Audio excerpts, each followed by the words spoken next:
Ya,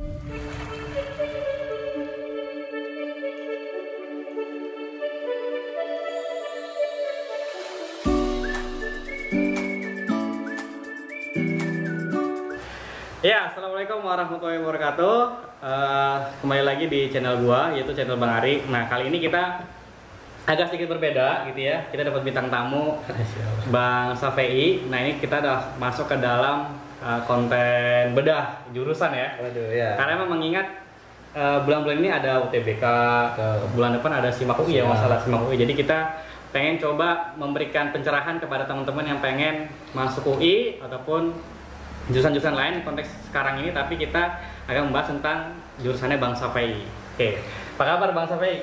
Alhamdulillah baik. Alhamdulillah baik. Alhamdulillah, sehat Bang. Alhamdulillah sehat. Alhamdulillah. Dulu SMA di mana Bang Safei? Saya ini pakainya saya, Ani, gue atau apa? Enaknya gua gitu. lu aja lah. Hah? Gua lu aja. Oke, siap. Berarti dulu Bang Safei SMA di mana? Gue dulu SMA di Madrasah Aliyah, Pembangunan UIN. Di mana tuh? Itu di Ciputat. Oh, oke, Tahu Ciputat. UIN Bang. UIN tahu. Nah, itu sampingnya lah ya. Oh, sampingnya. Ada samping ada SMA, ada MA ya? Ada madrasah. Oh. Madrasah. Jadi itu kan yayasan UIN. Jadi di situ ada TK, SD, SMP, SMA. Itu sama kuliahnya UIN lah gitu kan. Jadi yayasan UIN kayak gitu. Berarti Bang Safei dari SD sampai MA tuh di situ terus? Enggak juga. Oh, enggak juga. Jadi SMA-nya emang di situ. Oke. Sebelumnya enggak di situ. Baik, baik. Kenapa milih UI? Padahal kan sampingnya udah ada kampus. UIN gitu ya. Iya, sebenarnya UIN. Ada UI-nya juga sih. UIN itu sebenarnya UI Bang. UI negeri. UI negeri. Tapi udah negeri ya. Kenapa milih UI? Karena pertama kan UI secara peringkat juga terbaik ya di Indonesia gitu kan. Beberapa survei juga menyebutkan bahwa UI itu peringkat 1, ya mungkin sesekali peringkat 2 ya gitu ya, tapi secara ranking se-Asia Tenggara ya UI di Indonesia nomor 1. Nomor 1, oke. Itu yang pertama. Terus yang kedua, kenapa UI? Karena UI itu lulusannya itu berkualitas, tidak diragukan. Oke. Karena banyak banget alumni-alumni UI yang secara kontribusi di masyarakat itu nyata gitu, dampaknya luas banget kayak gitu. Nah, makanya sebenarnya kenapa milih UI, karena peluang untuk berkontribusi lebihnya itu lebih besar. Oke. Waktu itu masuk UI jalur apa? Jalur SBM. SBM tuh undangan apa tulis? SBM itu tulis. Oh, yang tulis. Oke. Berarti zaman sekarang UTBK lah ya namanya ya. UTBK. SBM UTBK. Oke. Waktu itu pilihan pertamanya apa? Aduh, pilihan pertamanya. Pilihan pertamanya itu sebenarnya pilihan pertama teknik elektro UI sih sebenarnya. Jadi awalnya memang mau masuk kedokteran gitu. Oke. Terus nggak kesampaian. Akhirnya masuk, ya udah bismillah elektro gitu kan, karena emang sesuai dengan minat juga sejak SMA kan, karena SMA sering ya ngoprek-ngoprek barang gitu kan, ikut klub robotik juga, dan elektro kan sebenarnya sejalan ya sama hobi juga waktu SMA. Jadi ada bismillah elektro gitu. Pun juga ternyata di elektro, nanti mungkin bahasan selanjutnya itu ada jurusan yang sebenarnya menyinggung soal kedokteran juga gitu. Oh, ada kedokterannya juga? Ada kedokterannya juga. Tapi mungkin lebih ke tekniknya kali. Lebih ke tekniknya. Oke.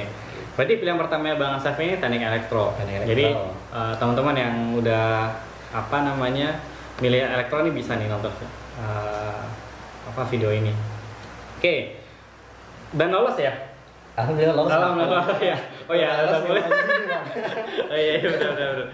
Jadi tapi Bang Safei sekarang udah lagi skripsi ya? Tinggal nunggu jadwal sidang. Iya, insyaallah. Oke, boleh gambarin sedikit gak sebenarnya gimana sih secara singkat ya kuliah di elektro tuh gimana sih, berat atau biasa-biasa aja, kayak tugasnya gampang-gampang gitu. Sebenarnya kalau berat atau enggak tergantung orangnya sih Bang ya. Kadang-kadang gitu ya. Kadang ada orang yang di kelas ya ngantuk gitu kan, tidur, tapi giliran ujian nilainya gede gitu kan. Tergantung orangnya. Oke banget ya. Oke. Tapi emang banyak Bang ini gitu. Jadi emang di kelas nggak terlalu banyak merhatiin, cuman akhirnya banyak eksplor di luar. Akhirnya dia bisa gitu kan. Nah, cuman kalau misalnya dipukul rata secara umum, berat ringan sih sebenarnya. Berat ringan. Di elektro tuh yang paling berat lebih ke praktikumnya. Oke, beratnya praktikum. Kenapa praktikumnya berat? Karena laporannya itu kalau waktu ini ya, waktu saya masih semester 1 semester 4 gitu lah ya, itu laporannya H plus 24 jam. Jadi kalau misalnya hari ini praktikum, laporannya itu besoknya harus selesai gitu. Dan laporannya itu ditulis tangan, dan itu bisa nyampe 30 lembar tulis tangan. Tulis tangan, kenapa nggak diketik? Emang harus tulis tangan gitu.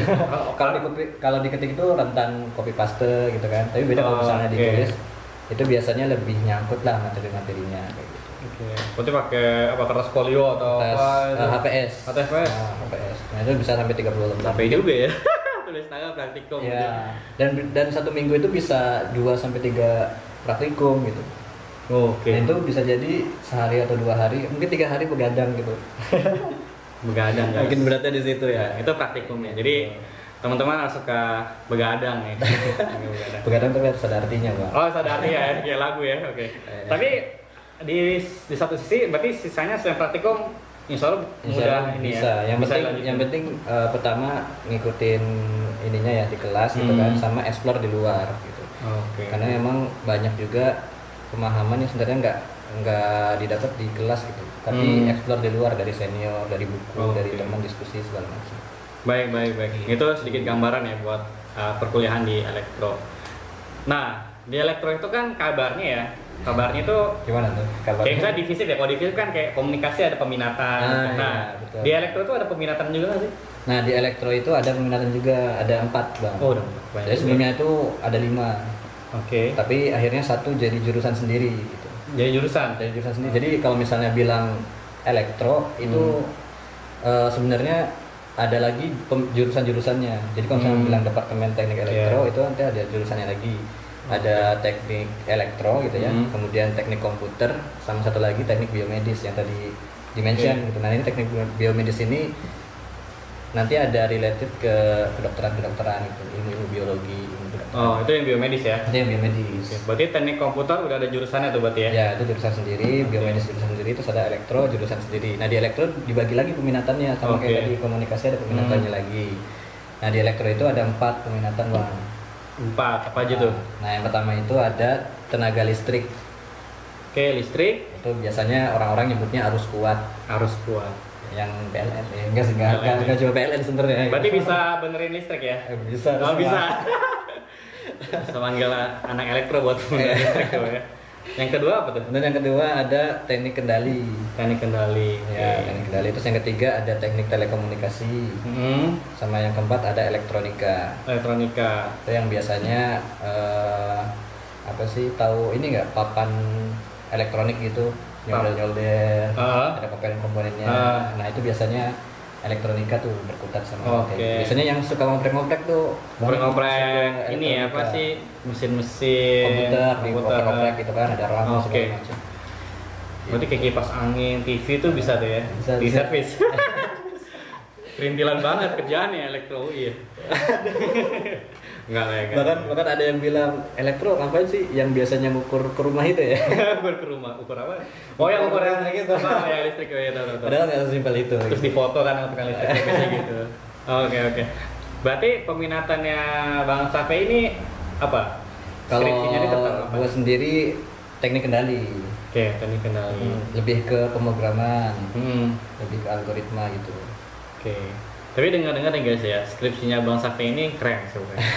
Dia bikin sistem kendali di kendaraan ya? Di kendaraan. Mobil ya? Otomotif mobil. Jadi nggak tahu sih, mungkin bisa dikoreksi sedikit gambarnya. Dia skripsi itu bagaimana kalau kita bawa mobil tuh, itu kalau misalnya kita ngantuk ya, itu tetap nggak kecelakaan gitu ya. Gitu. Jadi kalau misalnya teman-teman lagi bawa mobil terus ketiduran di tol apa ya, yang sering lurusnya tuh Cipali ya misalnya gitu. Itu kalau udah agak belok-belok dikit nanti dia lurus lagi tuh, bener ya? Gitu ya? Bisa gitu, keren ya? Bisa. Sekarang juga elektro ya? Jadi kan sistem kendali di kendaraan gitu ya.